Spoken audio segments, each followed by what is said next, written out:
So let's talk about the stages of labour. So number 1 is the first stage, which is classed as up to 4 centimetres, which is when you change over into active labour.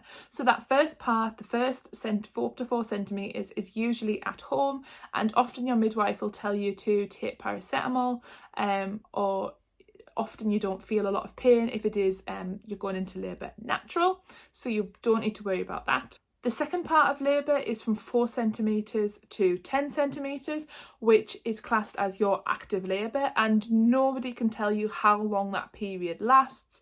I know there is some charts that might give you an indication of how long per half a centimetre, but this is completely not true. Some people can go to 4 centimetres and then dilate really quickly after that, or some people can still take a lot of time from 4 centimetres to 10.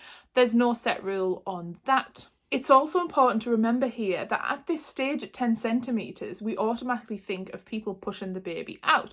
But did you know that there is actually a resting phase at this time, for some people, not all, where the body actually takes time to rest and recover and strengthen the muscle at the top of the uterus to be able to push the baby out. And this is completely natural. Sometimes the resting phase can be from 30 minutes all the way up to a couple of hours, and this is completely normal.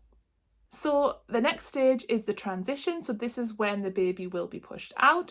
But in this time, you might find some of the signs of transition is if they have shaky legs, starting to feel cold, feelings of they can't continue to go on anymore. It's literally when you get to the point where you feel you can't do this anymore, you're actually at the stage of pushing. And also, it's handy to point out at this point that I know it's a common worry of people that if they do have a poo while they are pushing the baby out, that you won't even know that that has happened, because midwives are so good at sweeping that away and moving it away and not mentioning or commenting on it at all.